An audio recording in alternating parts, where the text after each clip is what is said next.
नमस्कार, मी डॉक्टर नानासाहेब खरे, नाशिक येथील सुजय नेत्र सेवा या आय हॉस्पिटलचा नेत्रतज्ञ संचालक आणि आपण पाहत आहात सुजय आय केअर हे यूट्यूब चॅनल. आज आपण मोतीबिंदू आणि काचबिंदू यातील फरक समजून घेणार आहोत. मोतीबिंदू आणि काचबिंदू डोळ्यांचे हे दोन वेगवेगळे आजार आहेत. या दोन आजारांच्या विषयी अनेक लोकांच्या मनात गैरसमज किंवा संभ्रम निर्माण झालेला असतो आणि मोतीबिंदू आणि काचबिंदू यातील फरक लवकर कळत नाही. आजचा हा व्हिडिओ जर तुम्ही शेवटपर्यंत बघितला तर या दोघांमधील फरक तुम्हाला ठळकपणे जाणवेल याची मला खात्री आहे. चला तर मग सुरू करूया. मोतीबिंदू आणि काचबिंदू या दोन आजारांमधील डोळ्यांच्या या दोन आजारांमधील फरक समजून घेण्याच्या आधी मोतीबिंदू अर्थात कॅटरॅक्ट म्हणजे काय आणि काचबिंदू अर्थात ग्लाकोमा म्हणजे काय हे समजून घेणं गरजेचं आहे. सर्वात प्रथम मोतीबिंदू म्हणजे काय हे आपण समजून घेऊ. आपली नजर सुस्पष्ट राहण्यासाठी किंवा आपल्याला ठळक दिसण्यासाठी आपल्या डोळ्याच्या आत बाहुलीच्या मागे हा जो नैसर्गिक भिंग आहे तो पारदर्शक असणे किंवा ट्रान्सपरंट असणे किंवा क्लिअर असणे गरजेचे असते. काही कारणांमुळे हा नैसर्गिक पारदर्शक भिंग जर अपारदर्शक झाला किंवा ओपेक झाला किंवा खराब झाला तर त्यामुळे आपली नजर कमी होते, त्यालाच मोतीबिंदू असं म्हणतात. आता काचबिंदू म्हणजे काय हे आपण समजून घेऊ. आपले डोळे कार्यक्षम राहण्यासाठी किंवा आपली नजर सुस्पष्ट राहण्यासाठी निसर्गतः डोळ्याच्या आत एक विशिष्ट प्रकारचं प्रेशर किंवा एक विशिष्ट प्रकारचा दाब कार्यरत असतो.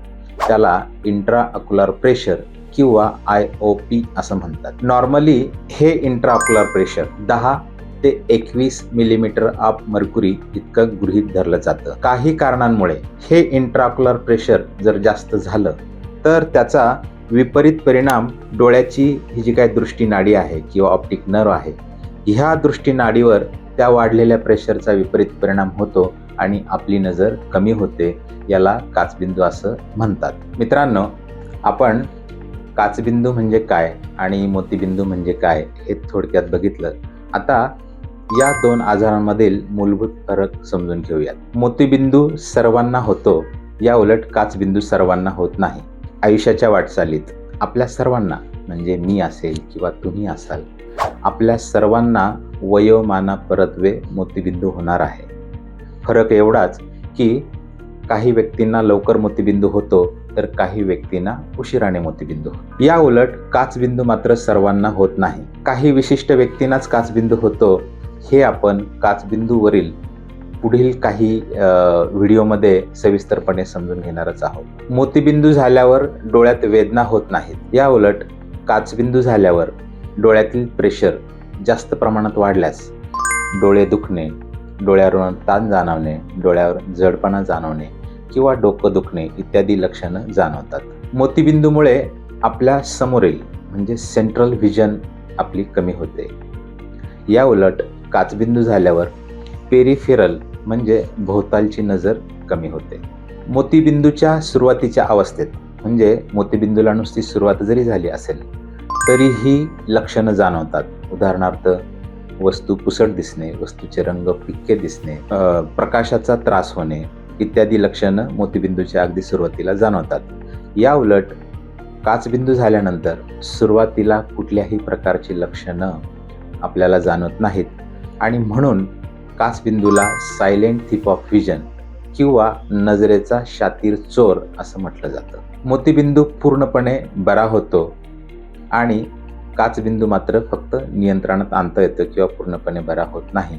याचा अर्थ मोतीबिंदूमुळे गेलेली नजर ही पूर्ववत करता येते, परंतु काचबिंदूमुळे गेलेली नजर किंवा कमी झालेली नजर पुन्हा परत मिळवता येत नाही. मोतीबिंदूवर कोणत्याही प्रकारचा औषधोपचार नाही, म्हणजे कोणत्याही औषधाने मोतीबिंदू बरा होत नाही. एकदा का मोतीबिंदू झाला की त्यावर शस्त्रक्रिया करणे हा एकमेव उपचार आहे.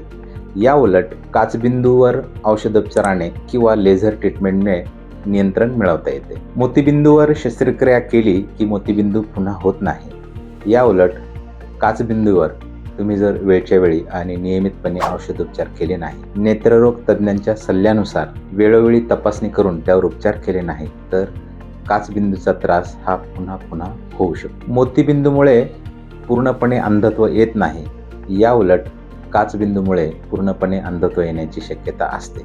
याचा अर्थ मोतीबिंदूची शस्त्रक्रिया करून योग्य तो लेन्स डोळ्यात जर टाकला तर आपली गेलेली नजर पूर्ववत करता येते किंवा परत मिळवता येते. काचबिंदूमध्ये जर वेळच्या वेळी उपचार घेतले नाहीत, नेत्ररोग तज्ज्ञांच्या सल्ल्यानुसार उपचार घेतले नाही तर कायमचे आणि पूर्णपणे अंधत्व येण्याची शक्यता असते. मित्रांनो, आज आपण मोतीबिंदू आणि काचबिंदू यातील फरक समजून घेतला. व्हिडिओचा शेवट करण्याच्या आधी मला तुम्हाला अतिशय महत्त्वाचे 2 मुद्दे सांगायचे आहेत. मुद्दा 1, मोतीबिंदू सर्वांना होतो आणि मोतीबिंदूमुळे गेलेली नजर पूर्ववत करता येते हे आपण बघितलं.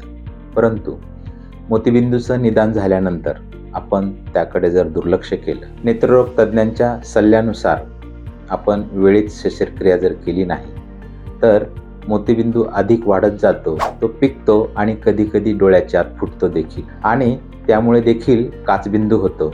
त्याला फेकोमॉर्फिक ग्लाकोमा किंवा फेकोलायटिक ग्लाकोमा म्हणतात आणि यामुळे देखील अंधत्व येण्याची शक्यता असते. त्यामुळे एकदा का मोतीबिंदूचं निदान झालं तर नेत्ररोग तज्ज्ञांच्या सल्ल्यानुसार योग्य त्यावेळी मोतीबिंदूवर शस्त्रक्रिया करून घ्यावी. मुद्दा क्रमांक 2, काचबिंदू हा आजार सर्वांना होत नाही, परंतु काचबिंदूमुळे गेलेली नजर परत मिळवता येत नाही हे देखील आपण बघितलं. काचबिंदूला सायलेंट थिप ऑफ विजन असं म्हणतात किंवा नजरेचा शातीर चोर असं म्हणतात. तो कधी आपल्या मागे लागेल आणि आपल्या नकळत कधी आपली नजर चोरून नेईल हे आपल्याला कळणारही नाही. त्यामुळे काचबिंदूसाठी ज्या व्यक्तींचं वय 40 पेक्षा जास्त झालेलं असेल त्या प्रत्येक व्यक्तीने आपल्या नेत्ररोग तज्ज्ञांकडे जाऊन आपल्याला काचबिंदू आहे की नाही याची शहानिशा करून घ्यावी. मित्रांनो, आपले डोळे अतिशय किमती आहेत, अतिशय प्रेशियस आहेत. निसर्गाने दिलेल्या या अतिशय नाजूक आणि सुंदर डोळ्यांची काळजी घेणं, त्यांच्या आरोग्याला जपणं आपलं सर्वांचं कर्तव्य असायला हवं. आजचा हा व्हिडिओ आपल्याला कसा वाटला हे कमेंट सेक्शनमध्ये जाऊन नक्की कळवा आणि काचबिंदू किंवा मोतीबिंदू अर्थातच डोळ्यांच्या आरोग्याविषयी तुमच्या मनात काही प्रश्न, काही शंका असतील तर कमेंट सेक्शनमध्ये जाऊन नक्की विचारा. आणि हो, सुजय आय केअर या यूट्यूब चॅनलला लाईक, शेअर आणि सबस्क्राईब करा, कारण निसर्ग डोळे देतो आणि आम्ही त्यांची काळजी घेतो. धन्यवाद.